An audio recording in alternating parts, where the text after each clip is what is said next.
परिणाम होतोय. कारण मुख्यमंत्र्यांनी विधानसभेत अशी घोषणा केली होती की सुप्रीम कोर्टाची ऑर्डर आहे आणि त्यामुळे 1 ऑगस्ट 2026ला आम्ही हे उपवर्गीकरण जाहीर करणार अण्णाभाऊ साठे यांच्या जयंतीच्या दिनी. परंतु आपण पाहत असाल की 1 ऑगस्ट होऊन गेलेली आहे, अजून सरकारने ते जाहीर केलेलं नाही. म्हणजे आमच्या मोर्चाचा हा परिपाक आहे असं आम्ही समजतो.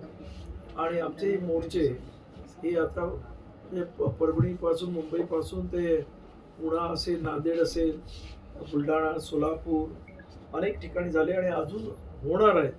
आणि हे मोर्चे उद्या अंबेजोगाई आहे, परवा संभाजीनगर आहे. हे मोर्चे असेच चालू राहतील.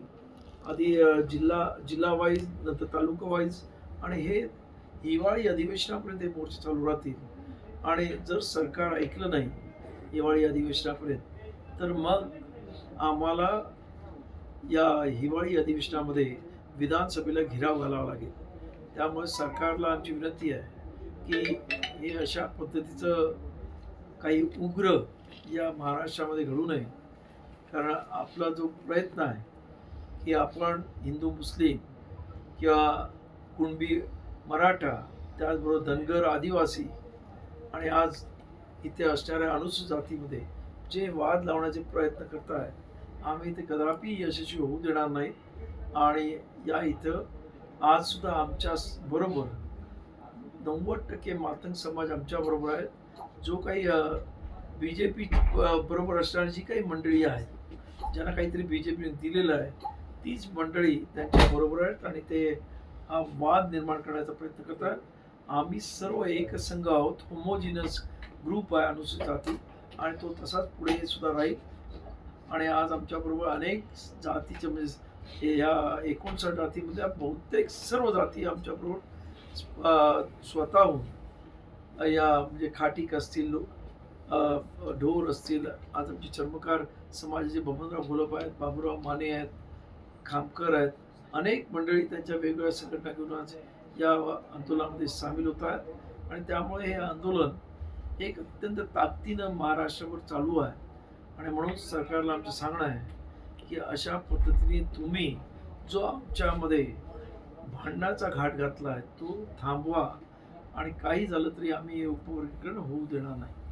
तुम्ही आता बोलताना सांगितलं की धनगरांचं असेल किंवा मग मराठा ओबीसी असेल किंवा इतर जातीमध्ये किंवा आता अनुसूचित जातीमध्ये जातीमध्ये भांडण लावून सरकारला नेमकं काय साध्य करायचंय?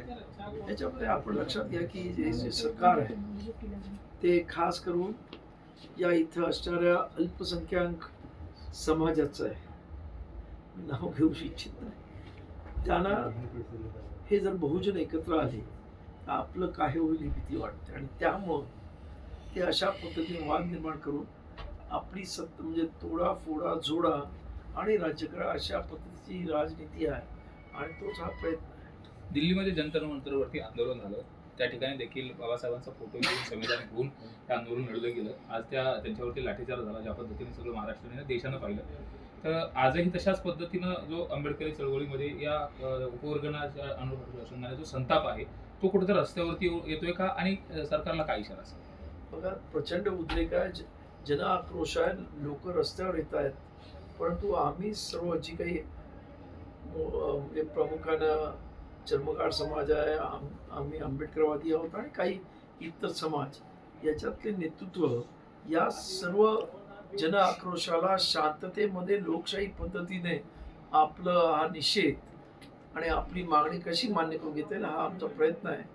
आम्ही लोकशाही मानणारे लोक आहेत आणि लोकशाहीमध्ये जेवढ्या जास्त पद्धतीनं या संपूर्ण आंदोलनाला अत्यंत लोकशाही पद्धतीने आम्ही ते आंदोलन आत्तापर्यंत कंट्रोल केलेलं आहे. पण सरकार जर अशाच पद्धतीने वागणार असेल तर मग आपण पाहिलं की जंतर मंतरवर सुद्धा तरुण मुलं अत्यंत लोकशाही पद्धतीने करत होती, परंतु शेवटी नाईलाज झाला आणि मग त्यांच्यावर लाठीचार्ज झाला. तसं या महाराष्ट्रात होऊ नये, नाही तर दिल्लीमध्ये धर्मेंद्र गेला, इथे देवेंद्र जाऊ नये, ही आमची अपेक्षा. मात्र एखाद्या जर बघितलं तर सत्तेला मांडी लावून बसलेले जे काही नेते आहेत, जे आंबेडकरी मतावरती त्यांचा डोळा असतो आणि ते तशा पद्धतीने मतही घेतात, मात्र ते आता या ठिकाणी कुठेही बोलताना पाहायला मिळत नाहीत. मी नाव कुणाचं घेणार नाही, पण तुम्हाला सर्वांना माहिती आहे, राजकारण करत असताना व्यासपीठावरती सगळे जण असतात. तर काय त्यांना सांगणं असेल, इशारा काय असेल आणि समाज त्यांच्याकडे कशा दृष्टिकोनातून पाहतो? त्याला त्याला बोलूनच आंबेडकर असतील, आठवले असतील. आज अशी परिस्थिती आहे, जे अशा पद्धतीने राजकारण करत होते त्यांची समाजापासून नाळ तुटलेली आहे आणि त्यांना आता समाज म्हणजे आपला लीडर मानायला तयार नाही. आता तेच फक्त स्वयंघोषित लीडर आपल्या स्वतःचा स्वार्थ साधण्यासाठी त्यांच्याबरोबर आहेत, पण समाज एका बाजूला आणि ते लीडर एका बाजूला अशी परिस्थिती आहे. काय इशारा असेल त्यांना आता जसं की माझा काही इशारा नाही, समाजात त्यांची लिडरशिपचं काय करायचं ते ठरवेल. प्रकाश आंबेडकरांनी पाठिंबा दिलेला नाही, अजून कुठली भूमिका स्पष्ट केली नाही. आठवलेंची काय नेमकी भूमिका आहे? आठवले तर उपवर्गानं पाठिंबा दिला आहे, त्यांनी जाहीर केलेला आहे. ते पण बीजेपीच्या ऑफिसमध्ये जाऊन जाहीर केलेलं आहे, त्यामुळं त्याचं ओपन आहे. प्रकाश आंबेडकरांनी आपल्या अजूनही पत्ते झाकलेले आहेत असं मला वाटतं. ते बघू आता त्यांचं काय असेल ते. काय कारण असं? पण काल त्यांचं एक स्टेटमेंट आलेलं आहे की जाती जातीमध्ये तुम्ही जो वाद लावताय, तर त्यांनी RSSला धम दिला आहे. आम्ही आत्तापर्यंत RSS वरती म्हणजे त्यांच्या रेशीम बागेवरती मोर्चा काढला. आम्हाला आता RSSच्या रेशीम बागेच्या आतमध्ये घुसावं लागेल असे त्यांचं स्टेटमेंट काल आलेलं आहे. म्हणजे त्यांचा सुद्धा आमच्या या जे काही उपवर्गीय विरोधाला पाठिंबा आहे असं मला वाटतं. तुमच्या सोबत येत नाही? नाही, साहेब, ह्याला धरून प्रश्न आहे. काही मातंग समाजाच्या नेत्याने देखील प्रकाश आंबेडकरांची भेट घेतली अशी माहिती आपल्यापर्यंत आली आहे? नाही, मला अजून तरी आलेलं नाही. आणि त्यांचे बहुतांश जे रस्त्यावरचे नेते आहेत ते मातंग समाज नेते आमच्याबरोबर प्रत्येक ठिकाणी, म्हणजे काल तुम्ही नांदेडला बघत असाल तर नांदेडला होते, आज इथे सुद्धा असणार आहेत, उद्या अंबेजोगाईला असतील आणि खास करून औरंगाबादला तर मोठ्या संख्येने मातंग समाज येणार आहे.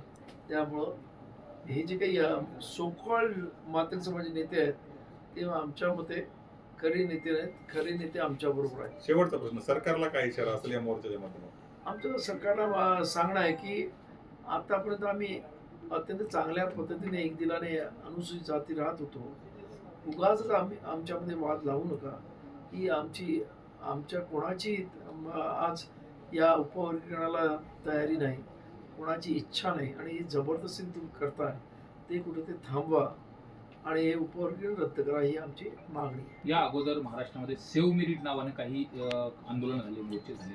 एकंदरीत या अगोदरचे ज्या पद्धतीने जाती जातीमध्ये भांडणं लावायला चालू, दुसरीकडे आता उपवर्गीकरणाचा विषय येतो. कुठंतरी आरक्षण नको किंवा आरक्षणाच्या वरती दुसरा घाला घालण्याच्या अनुषंगाने काय असं वेगळा प्लॅन केंद्राकडून राज्याकडून आहे ना. आता माझं तर म्हणणं आहे की हे आरक्षण संपवण्याचाच एक प्लॅन आहे. आता आपण पाहिलं असेल ज्यांच्या नावाने हे उपवर्ग करण्याचा प्रयत्न करतायत ती बिचारी सामान्य माणसं, लिडरशिप सोडा, पण जी सामान्य माणसं आहेत ती अज्ञानी आहेत, अशिक्षित आहेत, अंधश्रद्धेमध्ये अत्यंत म्हणजे त्यांचं गुरफटलेली आहेत आणि त्यांच्यामध्ये शिक्षणाचं प्रमाण कमी आहे. उद्या त्यांना 8% आम्ही आरक्षण देऊ, 10% देऊ, आरक्षण द्याल आणि त्यानंतर मग डॉक्टर, इंजिनियर, प्रोफेसरच्या जागा निघतील आणि या जागा निघाल्यानंतर ॲडव्हर्टाईज होतील. 3 वेळा ॲडव्हर्टाईज केल्यानंतर जेव्हा माणसं मिळणार नाहीत त्या जागांवर त्या ओपन होतील आणि अप्रत्यक्ष पद्धतीने हे आरक्षण संपवण्याचा घाट आहे असं आमचं म्हणणं आहे. कोण करतंय?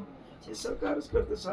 मनुवाद्यांच्या जो प्लॅनिंग आहे त्या पद्धतीने आणि मग शेवटी कंटाळलेल्या इतर जाती म्हणजे 58 जाती म्हणतील आम्हाला आरक्षणच नको अशी एकदा परिस्थिती निर्माण करायची असं त्यांचं एकंदरीत धोरण दिसतं.